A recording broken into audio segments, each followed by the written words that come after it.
ओम शांति। आज अभी सुनते हैं 26 नवंबर 2025 के बाप दादा के मधुर महावाक्य। बाबा कहते, मीठे बच्चे, तुम अभी वर्ल्ड सर्वेंट हो। तुम्हें किसी भी बात में देह अभिमान नहीं आना चाहिए। प्रश्न है, कौन सी एक आदत ईश्वरीय कायदे के विरुद्ध है जिससे बहुत नुकसान होता है? उत्तर है, कोई भी फिल्मी कहानियां सुनना व पढ़ना, नॉवेल्स पढ़ना। ये आदत बिल्कुल बेकायदे है, इससे बहुत नुकसान होता है। बाबा की मना है, बच्चे तुम्हें ऐसी कोई किताबें नहीं पढ़नी है। अगर कोई बीके ऐसी पुस्तक पढ़ता है तो तुम एक दो को सावधान करो। गीत है, मुखड़ा देख ले प्राणी जरा दर्पण में। ओम शांति। मीठे मीठे रूहानी बच्चों प्रति रूहानी बाप कहते हैं, अपनी जांच करो कि याद की यात्रा से हम तमो प्रधान से सतो प्रधान तरफ कितना आगे बढ़े। क्योंकि जितना जितना याद करेंगे उतना पाप कटते जाएंगे। अब ये अक्षर कहाँ कोई शास्त्र आदि में लिखे हुए हैं, क्योंकि जिसने धर्म स्थापन किया है उसने जो समझाया उसके शास्त्र बने हुए हैं, जो फिर बैठ पढ़ते, पुस्तक की पूजा करते। अब ये भी समझने की बात है, जबकि ये लिखा हुआ है, देह सहित देह के सर्व संबंध छोड़ अपने को आत्मा समझो। बाप याद दिलाते हैं, तुम बच्चे पहले पहले अशरीरी आए थे, वहां तो पवित्र ही रहते थे। मुक्ति जीवन मुक्ति में पतित आत्मा कोई जा नहीं सकती। वह है निराकारी निर्विकारी दुनिया। इसको कहा जाता है साकारी विकारी दुनिया। फिर सतयुग में यही दुनिया, बाबा कहते, निर्विकारी दुनिया बनती। सतयुग में रहने वाले देवताओं की तो बहुत महिमा है। अब बच्चों को समझाया जाता, अच्छी रीति धारण कर फिर औरों को समझाओ। तुम आत्माएं जहां से आई हो पवित्र ही आई हो, फिर यहां आकर अपवित्र भी जरूर होना है। सतयुग को वाइसलेस वर्ल्ड और कलयुग को विशिष्ट वर्ल्ड कहा जाता। अभी तुम पतित पावन बाप को याद करते हो, हमको पावन वाइसलेस बनाने आते। बाबा को बुलाया, बाबा हमें पावन वाइसलेस बनाने आओ, विशिष्ट दुनिया विशिष्ट शरीर में आओ। बाप खुद बैठ समझाते हैं, ब्रह्मा के चित्र पर ही मूंझते हैं कि ये दादा को क्यों बिठाया है। तो समझाना चाहिए, ये तो भागीरथ है।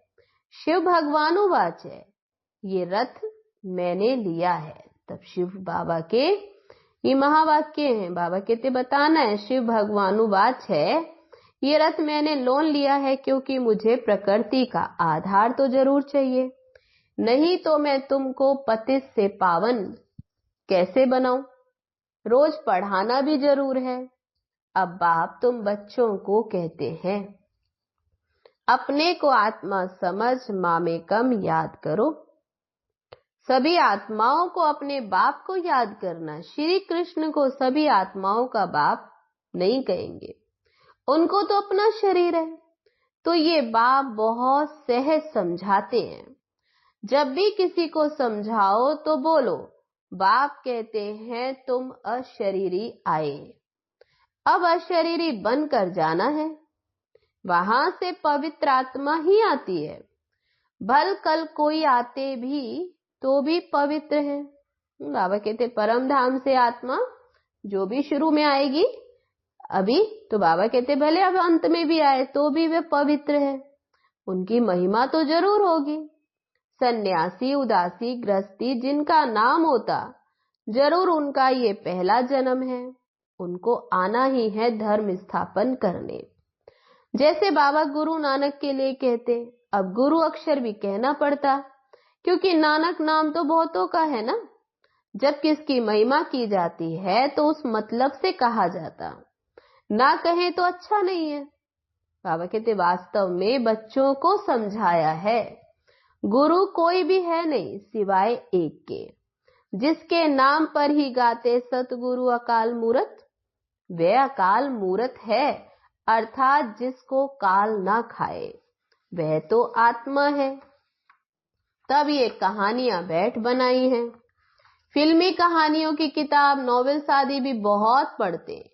बाबा बच्चों को खबरदार करते हैं, तुम्हें कभी भी कोई नॉवेल्स आदि नहीं पढ़ना।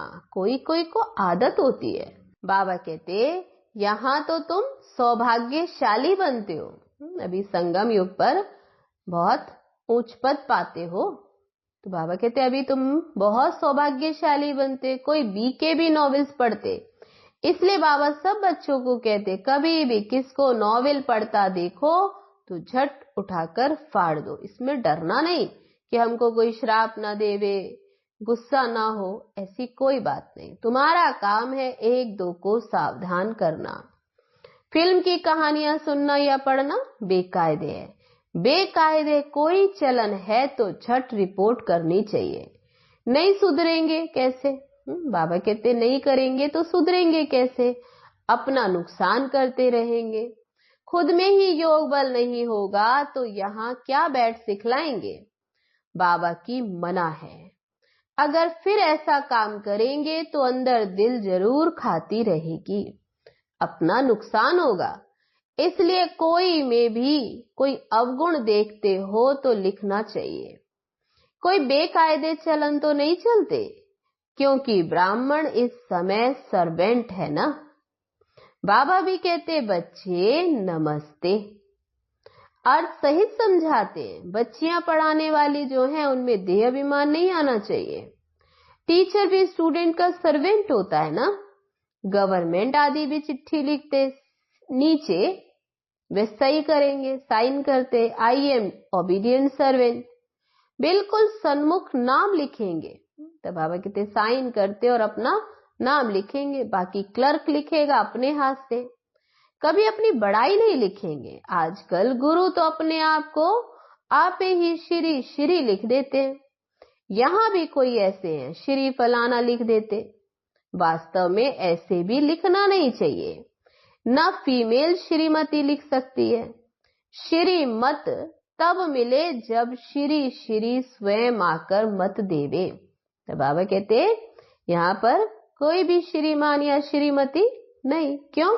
क्योंकि बाप आकर अभी श्रीमत देते, स्वयं आकर तुम समझा सकते हो जरूर कोई की मत से ये देवता बने हैं। भारत में किसको भी ये पता नहीं कि इतना ऊंच विश्व के मालिक कैसे बने। तुमको तो यही नशा चढ़ना चाहिए। ये एम ऑब्जेक्ट का चित्र सदैव छाती से लगा होना चाहिए। तब बाबा कहते बैजादी ये छाती से लगाओ। किसको भी बताओ हमको भगवान पढ़ाते हैं, जिससे हम विश्व का महाराजा बनते हैं। बाप आए हैं इस राज्य की स्थापना करने। इस पुरानी दुनिया का विनाश सामने खड़ा है।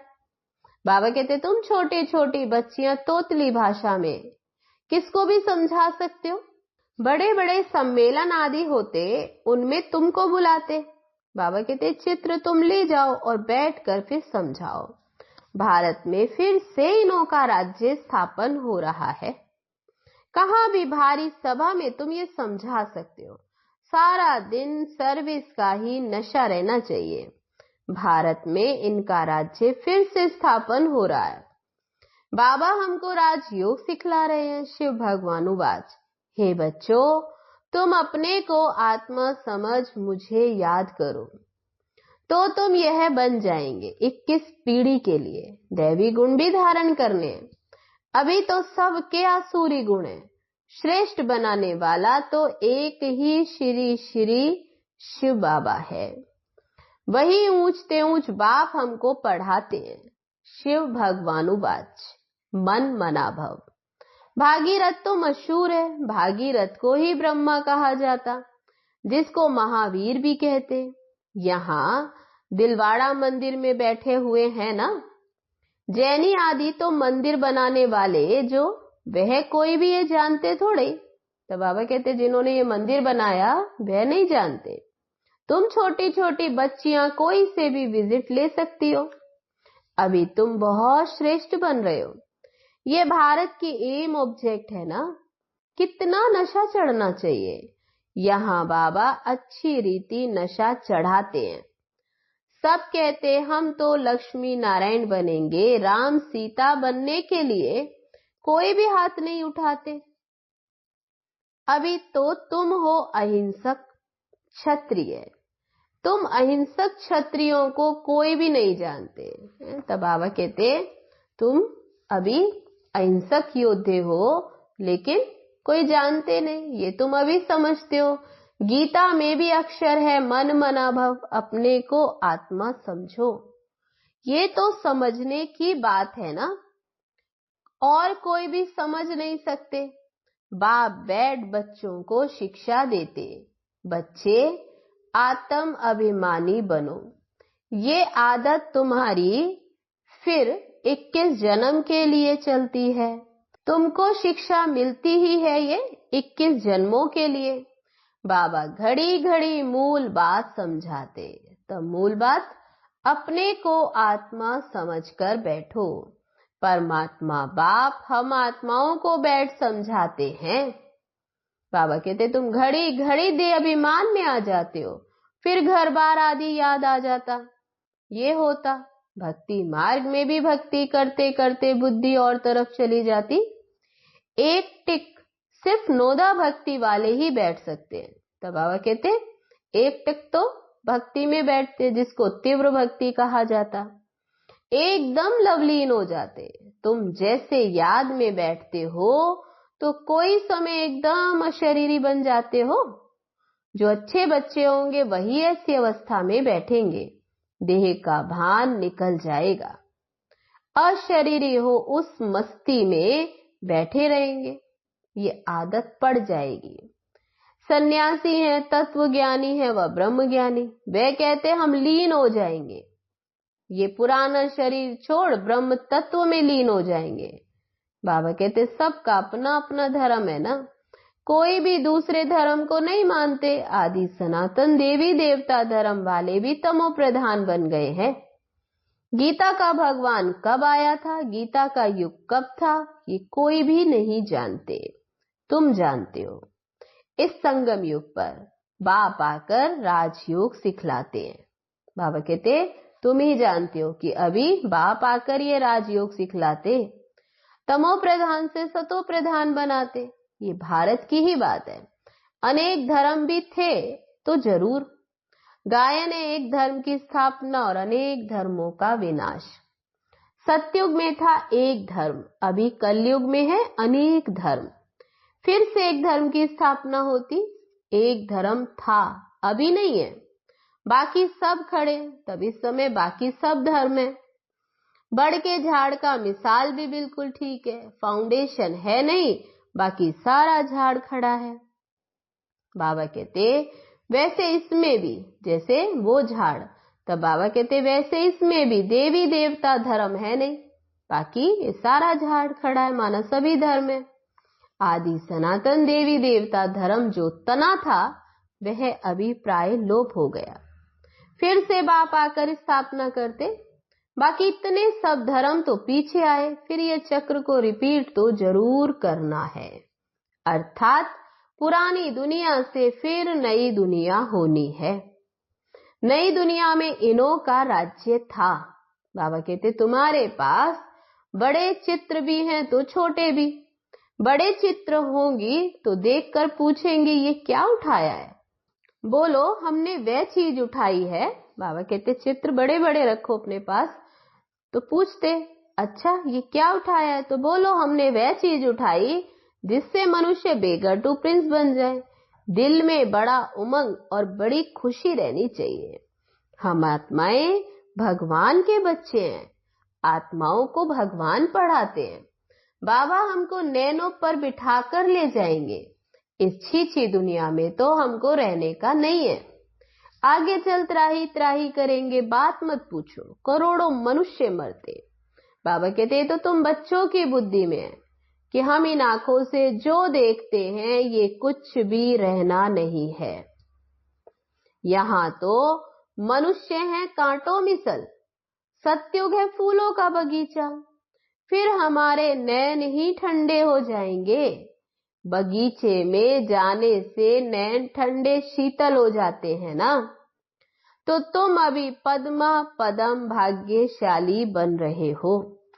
ब्राह्मण जो बनते उनके पांव में पदम है। तुम बच्चों को ये समझाना चाहिए हम ये राज्य स्थापन कर रहे हैं, इसलिए बाबा ने ये बैज बनवाए। सफेद साड़ी पहनी हुई हो, बैज लगा हो, इससे स्वतः ही सेवा होती रहेगी। मनुष्य गाते आत्मा परमात्मा अलग रहे बहुकाल, परंतु बहुकाल का वे अर्थ कोई भी समझते नहीं। तुमको बाबा ने बताया है कि बहुकाल अर्थात 5000 वर्ष के बाद तुम बच्चे अभी बाप से मिले हो। तुम ये भी जानते हो कि इस सृष्टि में सबसे नामी ग्रामी है ये राधे कृष्ण। ये सत्युग के फर्स्ट प्रिंसेस हैं। कभी किसके ख्याल में भी नहीं आएगा कि ये कहां से आए। सत्युग के आगे जरूर कलयुग होगा। उन्होंने क्या कर्म किए जो विश्व के मालिक बने। भारतवासी कोई इन्हों को विश्व का मालिक नहीं समझते। इनका जब राज्य था तो भारत में और कोई धर्म ही नहीं था। अभी तुम बच्चे जानते हो, बाप हमको ये राजयोग सिखा रहे हैं। हमारी एम ऑब्जेक्ट ये है। भल मंदिरों में उन्हों के चित्र आदि हैं, परंतु ये थोड़े ही समझते कि इस समय ये स्थापना हो रही है। तुम्हारे में भी नंबर वार समझते, कोई तो बिल्कुल ही भूल जाते हैं। चलन ऐसी होती जैसे पहले थी। बाबा कहते यहाँ समझते तो बहुत अच्छा है, यहाँ से बाहर निकले खलास। सर्विस का शौक रहना चाहिए। तो बाबा कहते यहाँ आते तो नशा चढ़ता और यहाँ से जाते तो खलास। सबको ये पैगाम देने की युक्ति रचे, मेहनत करनी है। नशे से बताना चाहिए कि शिव बाबा कहते हैं मुझे याद करो तो पाप मिट जाएंगे। हम एक शिव बाबा के सिवाय और किसको याद नहीं करते हैं। अच्छा, मीठे मीठे सिकी लदे बच्चों प्रति माता पिता बाप दादा का याद प्यार और गुड मॉर्निंग। रूहानी बाप की रूहानी बच्चों को नमस्ते। हम रूहानी बच्चों की रूहानी बाप दादा को नमस्ते नमस्ते। ओम शांति। अब है धारणा के लिए मुख्य सार। पहली पॉइंट, एम ऑब्जेक्ट का चित्र सदा साथ रखना है। नशा रहे कि अभी हम श्री मत पर विश्व का मालिक बन रहे हैं। हम ऐसे फूलों के बगीचे में जा रहे हैं जहां हमारे नैन ही शीतल हो जाएंगे। दूसरी पॉइंट, सर्विस का बहुत बहुत शौक रखना है। बड़े दिल व उमंग से बड़े बड़े चित्रों पर सर्विस करनी है। बेगर टू प्रिंस बनाना है। वरदान है आज का, कर्मों की गति को जान, गति सदगति का फैसला करने वाले, मास्टर दुख हरता सुख करता भव। अभी तक अपने जीवन की कहानी देखने और सुनाने में बिजी नहीं रहो, बल्कि हर एक के कर्म की गति को जान, गति सदगति देने के फैसले करो। मास्टर दुख हरता सुख करता का पार्ट बजाओ। अपनी रचना के दुख अशांति की समस्या को समाप्त करो। उन्हें महादान और वरदान दो। खुद फैसिलिटीज ना लो, अब तो दाता बनकर दो। यदि सेल्वेशन के आधार पर स्वयं की उन्नति व सेवा में अल्पकाल के लिए सफलता प्राप्त हो भी जाए तो भी आज महान होंगे, कल महानता की प्यासी आत्मा बन जाएंगे। स्लोगन है, अनुभूति ना होना युद्ध की स्टेज है, योगी बनो योद्धे नहीं। अव्यक्त इशारा है, अशरीरी व विदेही स्थिति का अभ्यास बढ़ाने के लिए। जैसे ब्रह्मा बाप अव्यक्त बने, विदेही स्थिति द्वारा कर्मातीत बने तो अव्यक्त ब्रह्मा की विशेष पालना के पात्र हो। इसलिए अव्यक्त पालना का रिस्पॉन्ड विदेही बन कर दो। सेवा और स्थिति का बैलेंस रखो। विदेही माना देह से न्यारा। स्वभाव, संस्कार, कमजोरियां सब देह के साथ हैं और देह से न्यारा हो गया तो सबसे न्यारा हो गया। इसलिए ये ड्रिल बहुत सहयोग देगी। इसमें कंट्रोल। ओम शांति।